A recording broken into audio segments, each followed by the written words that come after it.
para a temporada aqui, como Departamento de Saúde Público, nos lo queda seguir poner atenção e guia no processo de forma com para andar com comida.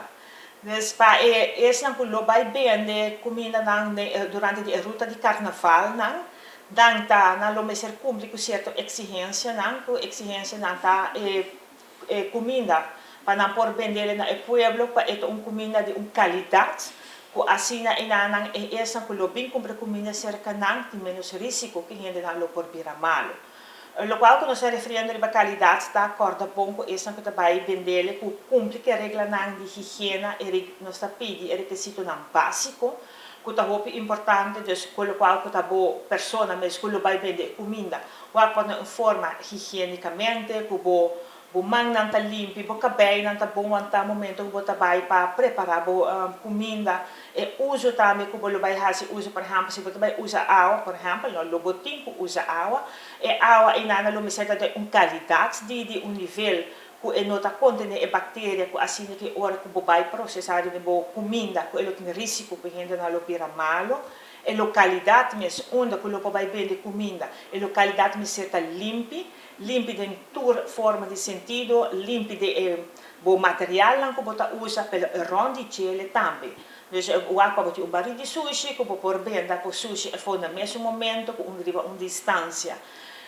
Liever de maneira que você pode com temperatura não que pode renta, se você não também tá uma que transmitir, o qual que bactéria que pode passar na comida, ou não comer comida, não pode virar malo.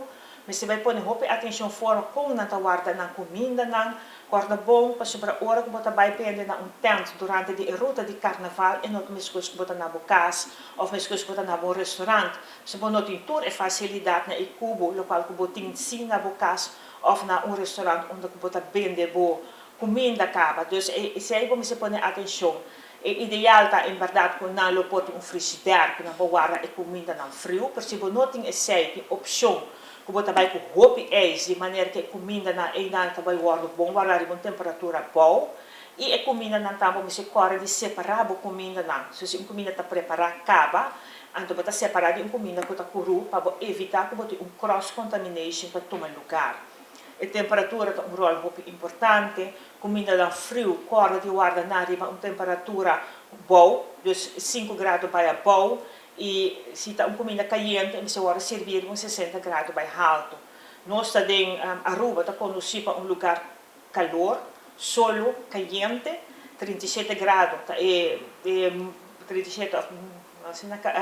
30 graus é o grado mais ideal, onde a bactéria não está multiplicar roupa mais ligeira. Se você na zona não roupa perigoso para o qual tem temperatura caliente que tem para comida. E está também produto na orba produto usa para comida, agora que produto não usa, para sobre não vai usar produto que feito a venda acaba para vai preparar a comida para oferecer na pueblo. E agora não tem risco que a comida está correndo mais risco mais grande. E fora tudo esse ponto de atenção aqui não tem também o qual é cumprimento de lei. Conforme de lei, tu essa que está bem de comida e of bebida, lo mese de caixa de saúde que está vigente e que está geldig, visível no momento que nós como inspector de saúde pública passa a controlar que botar na ordem.